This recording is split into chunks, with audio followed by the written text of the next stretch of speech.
என்ன அருமையான கானம்.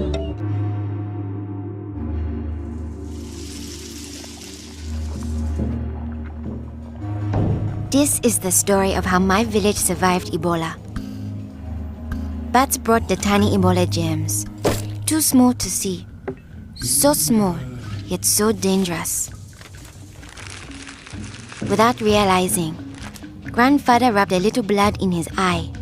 Ebola germs came into his body.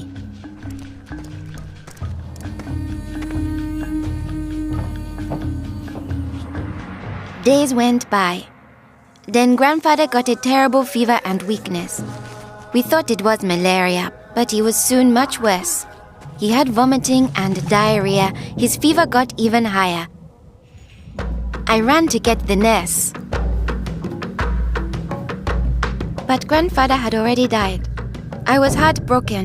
The nurse thought it might be Ebola, a disease caught from bush meat, but which spreads from person to person.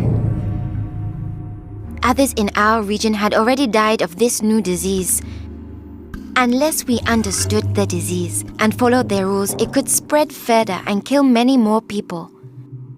She explained that Ebola was in the body fluids of someone who was sick or had died of Ebola. Their sweat, tears, mucus, saliva, vomit, diarrhea, urine, breast milk, sexual fluids, and blood. When we touch a sick person's body fluids, the Ebola germs can get into small breaks in our skin or into our eyes, nose, or mouth. The Ebola germs spread into our body and make us sick. When somebody dies of Ebola, that body is much more contagious. No one should ever touch the dead body. The nurse advised us to wash our hands with soap and water right away. She contacted the trained burial team to help us bury Grandfather's body safely. The burial team came. They comforted us and explained what they had to do to protect us. The team wore protective clothing that kept them safe from the dangerous germs.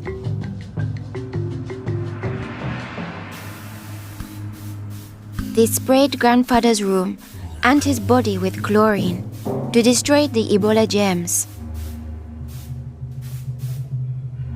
They put his body safely away in a bag. To prevent the spread of Ebola, no one could touch the body of anyone who had died with signs of the disease. They also burned his mattress, bedding, and clothes, anything that might have his germs. All these actions made us safer.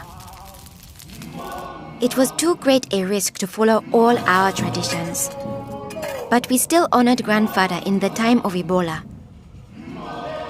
Our chief gathered all the villagers together after Grandfather's death.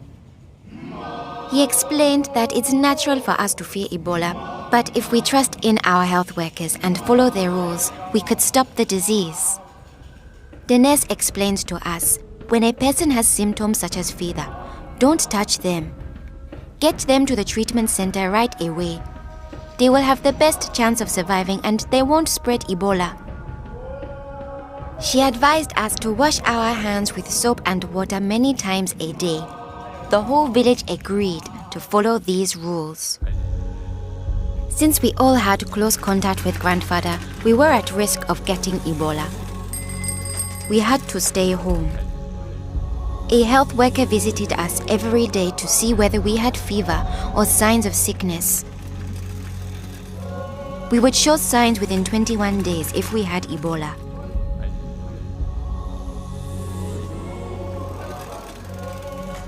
Many days passed, and I thought we would all stay healthy. But one morning, I found my mother burning with fever. I knew I couldn't touch her. She was now contagious. My father came in. He told me he was taking my mother away to our uncle's house in the nearby village. He was afraid to take her to the treatment center, afraid he'd never see her again.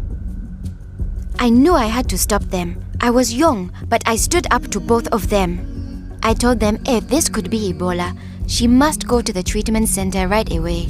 We needed to trust in our health workers to save her, save ourselves, and save our village.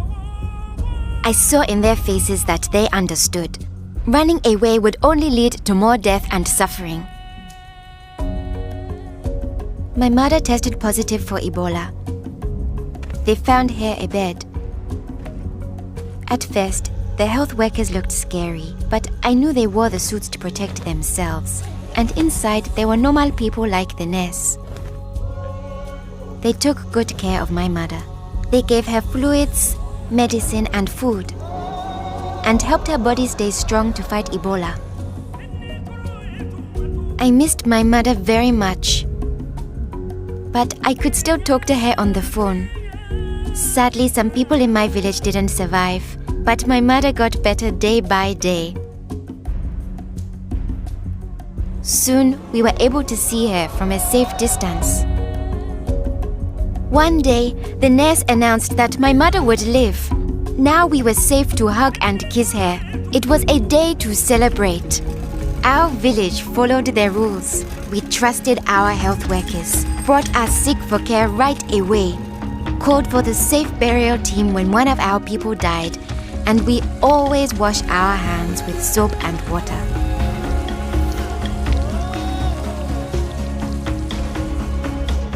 Our village survived Ebola.